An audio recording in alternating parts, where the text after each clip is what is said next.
Hello everyone, hop learning academy में आपका स्वागत है। आज का ये वीडियो हम लोग इमोशनल इंटेलिजेंस एजुकेशन सब्जेक्ट का पेपर 2 का डिस्कस करेंगे और साथ ही साथ कुछ और भी टॉपिक डिस्कस करेंगे टू द करंट सिलेबस के। तो पहले मैं अपने चैनल के बारे में बता देता हूँ। हॉप लर्निंग एकेडमी में अगर आप एजुकेशन सब्जेक्ट से नेट जेआरएफ की प्रिपरेशन कर रहे हैं तो एक अच्छा प्लेटफॉर्म है। इसमें आपको करंट सिलेबस के अकॉर्डिंग वीडियो मिलेगा। तो प्लीज मेरे चैनल को सब्सक्राइब कर लीजिए, अपने दोस्तों को शेयर कर दीजिए। आज का टॉपिक सबसे पहले हम लोग डिस्कस करेंगे इमोशनल इंटेलिजेंस। इमोशनल इंटेलिजेंस से जानने से पहले एक बार मैं आपको ऑफिशियल सिलेबस दिखा देता हूँ। कहाँ देखिए, ये हम लोग अभी जो डिस्कस कर रहे हैं यूनिट 3 का लर्नर एंड लर्निंग प्रोसेस, जिसमें सेक्शन ए का होल पोर्शन का वीडियो ऑलरेडी बन चुका है और जिसको आप प्लेलिस्ट में जाके देख सकते हो। सेक्शन बी हम लोग डिस्कस करें, जिसमें लास्ट वीडियो में हम लोगों ने जाना था concept of social intelligence and multiple intelligence का थ्योरी भी हम लोगों ने देखा था। आज का जो टॉपिक होगा, सबसे पहले हम लोग जानेंगे कि इमोशनल इंटेलिजेंस क्या है। उसके बाद थ्योरीज ऑफ इमोशनल इंटेलिजेंस में स्टर्नबर्ग की थ्योरी को देखेंगे। तो चलिए वीडियो स्टार्ट करते हैं। वीडियो को लास्ट तक देखिए, क्योंकि जब आप वीडियो को क्लिक किए हो तो बीच में आप नहीं छोड़। अगर आप लास्ट तक देखते हो तो और आपको जरूर कुछ कुछ सीखने मिलेगा। तो प्लीज वीडियो को लास्ट तक देखिए। देखिए, इमोशनल इंटेलिजेंस एक इमोशन होता है, फिर इंटेलिजेंस।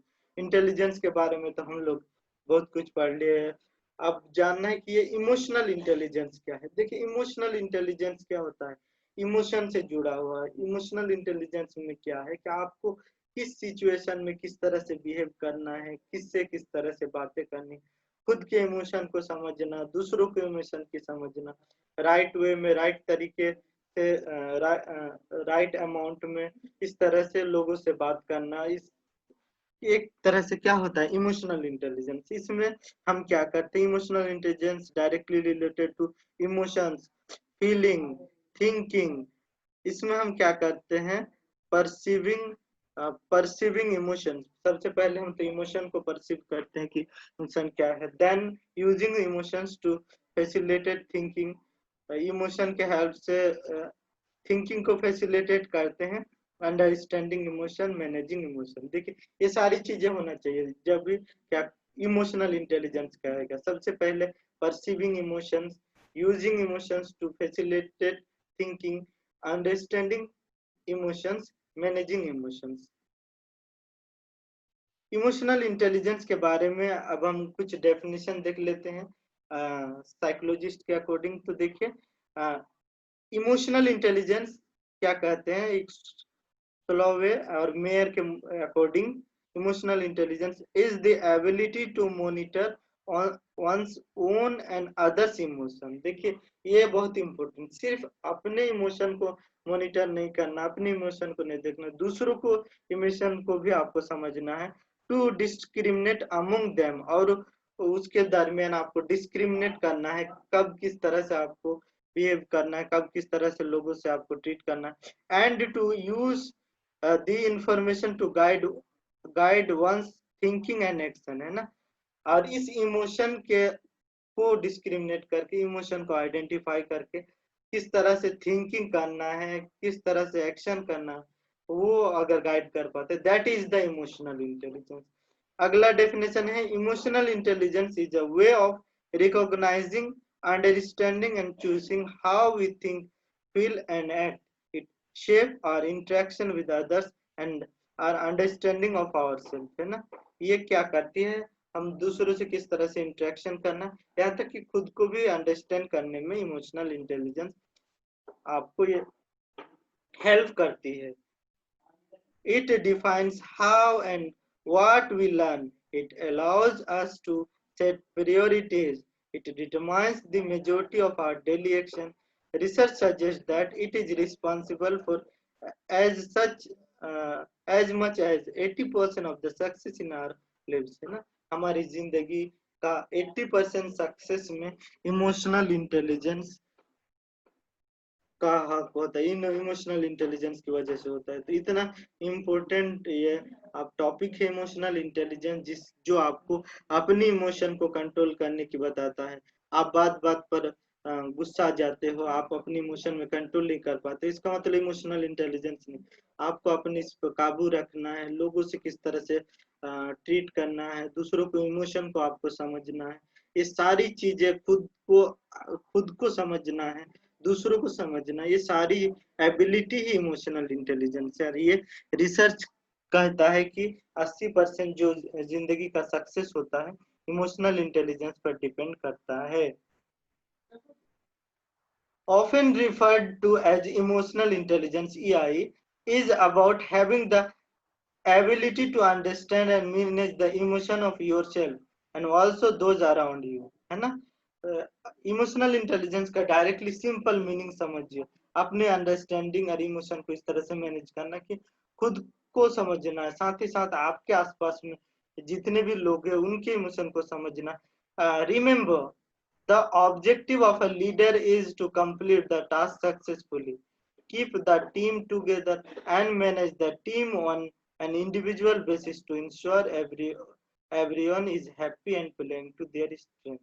एक लीडर का काम है, लीडर का काम सिर्फ इलेक्शन में लड़ना, या सिर्फ इलेक्शन वाला लीडर नहीं, लीडर आपका हो सकता है, टीम लीडर भी हो सकता है। तो लीडर का जो काम होता है सिर्फ खुद को नहीं देखना, बल्कि पूरे टीम को सही तरीके से जो टास्क किस तरह से सक्सेसफुली काम हो, सबको लेकर चलना है, सबको मैनेज करना है, सब अपनी जो हैप्पी रहे, खुश रहे, सबकी अपनी जो स्ट्रेंथ है उसको परवान चढ़ाना। तो इस तरह के काबिलियत क्या होना चाहिए कि लीडर में होना चाहिए, वो भी एक तरह से इमोशनल इंटेलिजेंस का यूज है। तो होप आपको इमोशनल इंटेलिजेंस समझ में आ गया होगा कि अच्छा टॉपिक है। अब जो नेक्स्ट जो हमारा थ्योरी है, emotional intelligence theory, the four element. देखिए, डेनियल गोलमैन का नाम आपने सुना होगा, उसने इमोशनल इंटेलिजेंस के फोर एलिमेंट्स को बताया था कि इमोशनल इंटेलिजेंस के कौन से फोर एलिमेंट्स है जिसकी वजह से इमोशनल इंटेलिजेंस जरूरी है। Emotional intelligence theory, the four elements, Daniel Goleman 2002 में इस बात को कहा था। A psychologist who helped make the idea of emotional intelligence popular, presented the concept of emotional intelligence as being encapsulated by four elements. Daniel Goleman एक psychologist थे जिसने emotional intelligence को के फोर एलिमेंट्स को बताया था। उसमें फोर एलिमेंट्स क्या है आपको नाम से ही क्लियर हो जाएगा।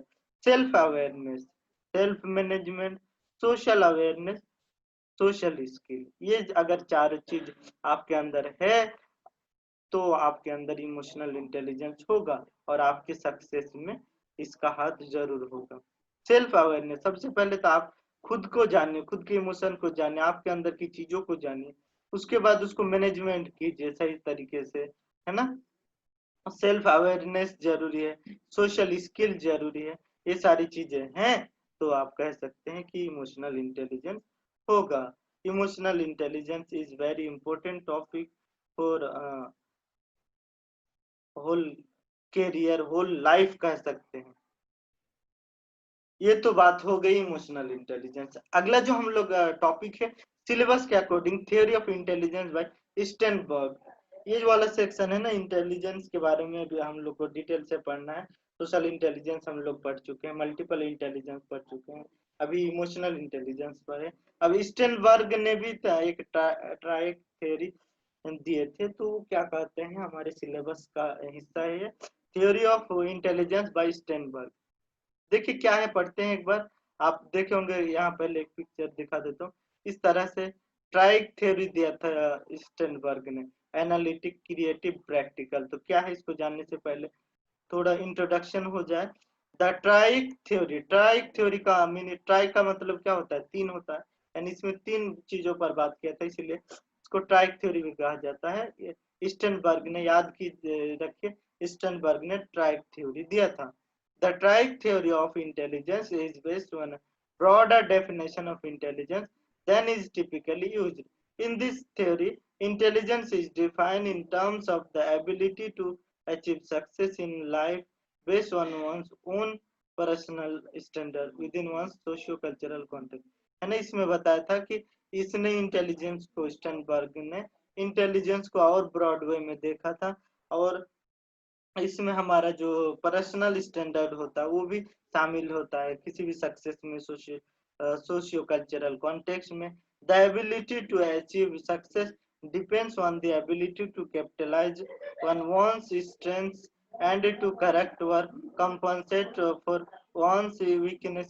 Success is attained through a balance of analytical, creative, practical abilities, a balance that is you achieve in order to adapt to shape and select environment.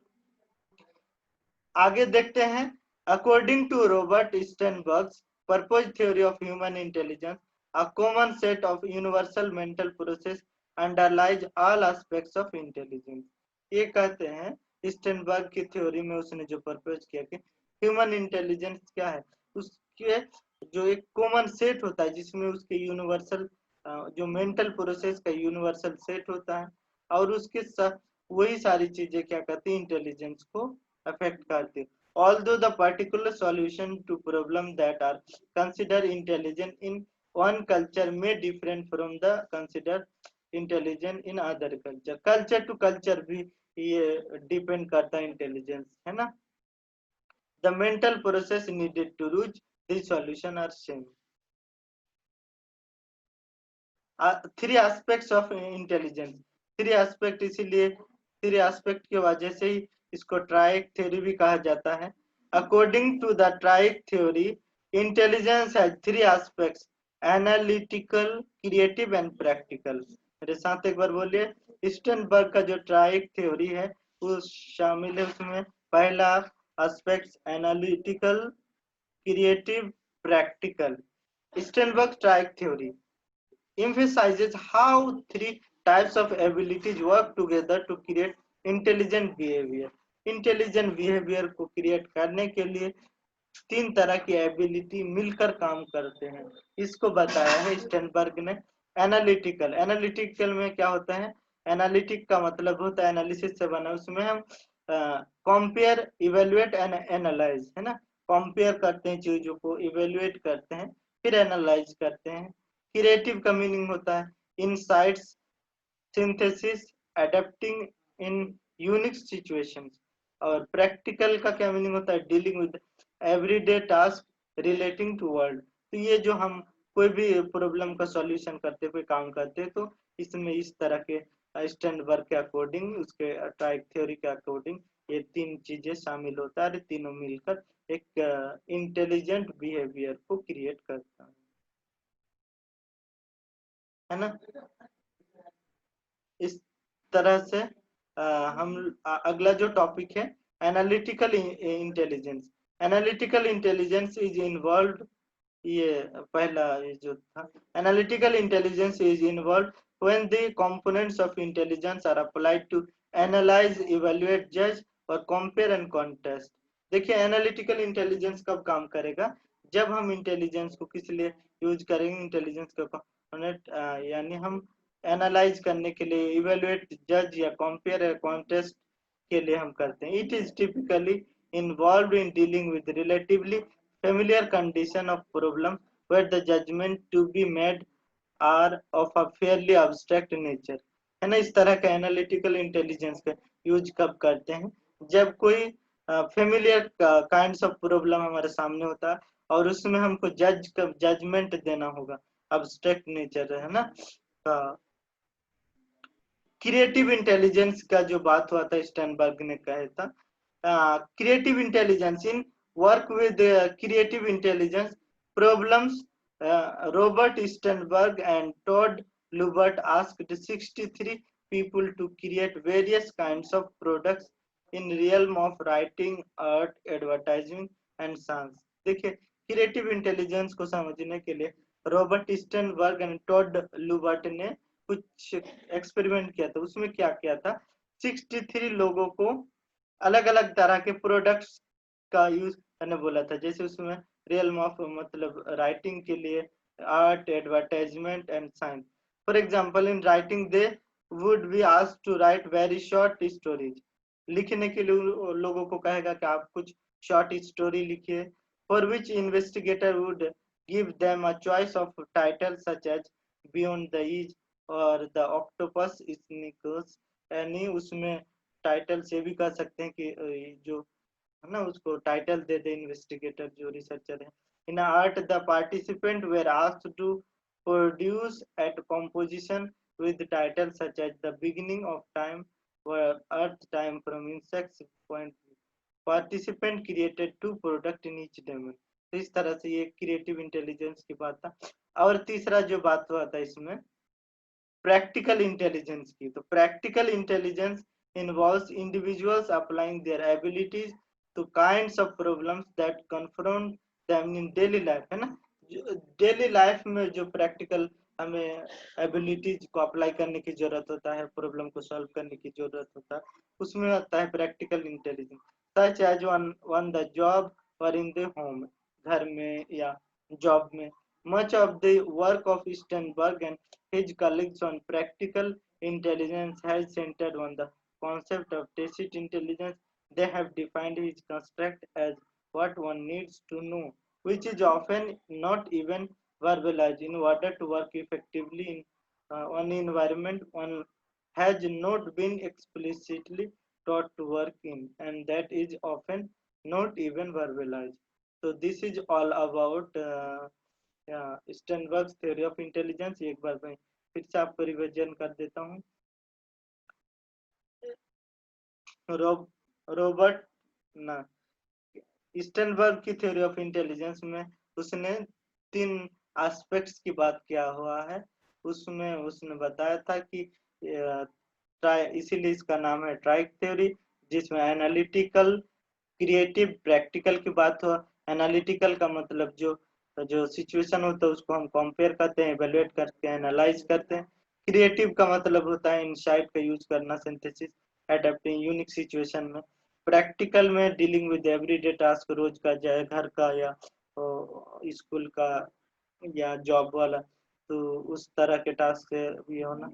ये तीनों एस्पेक्ट्स मिलकर ही एक क्रिएटिव इंटेलिजेंस बताता है ना. एनालिटिकल इंटेलिजेंस पर अलग अलग, क्रिएटिव और प्रैक्टिकल इंटेलिजेंस पर फिर हम लोगों ने अलग अलग बात की, जिसमें एनालिटिकल इंटेलिजेंस को हम लोग एनालाइज करने, इवैल्यूएट करने, जज करने, कंपेयर और कॉन्टेस्ट में यूज करते हैं, है ना. इस तरह का जो टिपिकली इसमें इन्वॉल्व होता है relatively familiar kinds of problem, जहाँ जजमेंट देने की बात आती है. क्रिएटिव इंटेलिजेंस की बात होता है. क्रिएटिव इंटेलिजेंस को में एक प्रॉब्लम्स को क्रिएटिवली सॉल्व करने की चीजें होती है. इसमें रॉबर्ट स्टर्नबर्ग और टॉड लुबर्ट ने 63 पीपल को क्वेश्चन पूछा था, या एक तरह से आप कह सकते हैं पहले राइटिंग करने दिया था, आर्ट, एडवर्टाइजिंग, ऐसा है, उसका एग्जांपल भी दिया था. इस तरह से प्रैक्टिकल इंटेलिजेंस का मतलब होता है वो इंटेलिजेंस जब हम प्रैक्टिकली डेली लाइफ में हम जो चीजों से आए होते हैं उसको सॉल्व करने के लिए. तो दिस इज ऑल अबाउट. आगे का जो टॉपिक है उसको नेक्स्ट वीडियो में मैं बनाऊंगा. इसमें असेसमेंट ऑफ इंटेलिजेंस और इंटेलिजेंस का जो आईक्यू का फॉर्मूला होता है हमें, वैसे इन सब चीजों पर हम लोग डिटेल से नेक्स्ट वीडियो पर बात करेंगे. वीडियो हो जाता है तो इसीलिए आपको फिर से मैं एक बार बता दूं, आज जो हम लोगों ने डिस्कस किया UGC net paper 2 subject education का टॉपिक यूनिट 3 का सेक्शन बी, जिसमें हम लोगों ने बात की इमोशनल इंटेलिजेंस का. तो इमोशनल इंटेलिजेंस खुद के अंदर के इसमें आप इमोशन को परसीव करते हैं, फिर using emotion to facilitate thinking, फिर उस इमोशन को अंडरस्टैंड करते हैं और इमोशन को मैनेज करना. इसमें एक सोलोवे और मेयर की बहुत अच्छी डेफिनेशन है. इमोशनल इंटेलिजेंस एक एबिलिटी है monitor one's own and others emotion, खुद के इमोशन और दूसरे के इमोशन को मॉनिटर करना, उसको में डिस्क्रिमिनेट करना, उसके बाद कोई भी काम थिंकिंग करते हैं, एक्शन करते हैं, उसमें इसका यूज करना. रिसर्च कहता है 80% सक्सेस जो होता है इमोशनल इंटेलिजेंस पर डिपेंड करता है. उसके बाद हम लोगों ने बात किया डेनियल गोलमैन की जो थ्योरी दिया था, उसमें उसने इमोशनल इंटेलिजेंस के 4 एलिमेंट्स बताया था, जिसमें self awareness, self management, social awareness, social skill, चारों को याद रखिएगा। उसके बाद थ्योरी ऑफ इंटेलिजेंस में स्टर्नबर्ग की हम लोगों ने बात किया।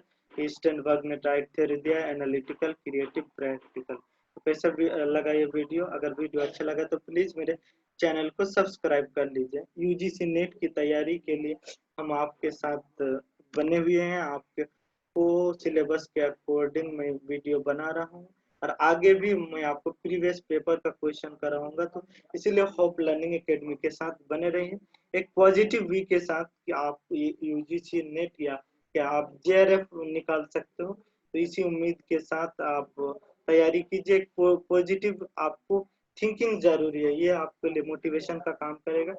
तो पूरे आपको अपना बेस्ट देना है तैयारी में, आपको जरूर कामयाबी सक्सेस मिलेगी। आप होप लर्निंग एकेडमी भी आपको इसमें हेल्प करेगा। तो बने रहे होप लर्निंग एकेडमी के साथ और तैयारी करते रहें। मिलते हैं नेक्स्ट वीडियो में, तब तक के लिए बाय।